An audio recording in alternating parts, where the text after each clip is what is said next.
In the IT investment and the product side, you've transformed yourself to in the old days, if I could use that phrase, it was about the network you had and about the reach you had. Now it seems like it's very much about the platform you're providing for people. And that seems like it would have been a shift for you, a fundamental shift that would have been somewhat of a mindset shift, I think, too, for your team. Can you go into a little bit more about that? Yeah, I think at the heart and soul of it, Stephen, it's really a transformation where we're becoming much more of a technology-centric company. The things we used to do with our own team, to some degree, can really be automated. So, for example, to give you a good example of that, a number of the things that we used to do from an editorial perspective when people submitted content to us for being disseminated, the press releases, we edited, we formatted to essentially make things look better from a display perspective on websites that we were shipping this content to.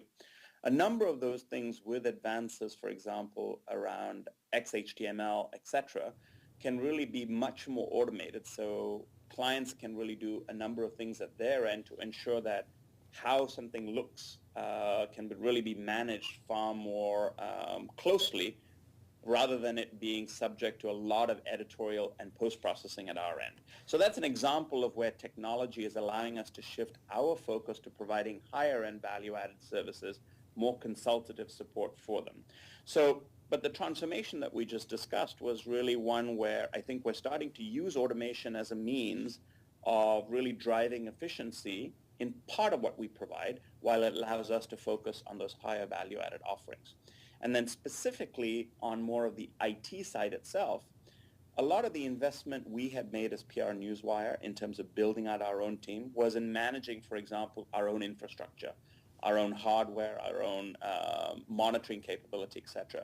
And a number of years ago, we outsourced all of that component because I think for our size and scale, managing and running our own IT infrastructure is probably not something that we need to invest the resources in doing, and we don't have the scale to be efficient. So we can rely really on third parties to do some of that. So it's really picking and choosing where we need to focus our attention and really outsourcing those things that we think third parties can do a better job of for us.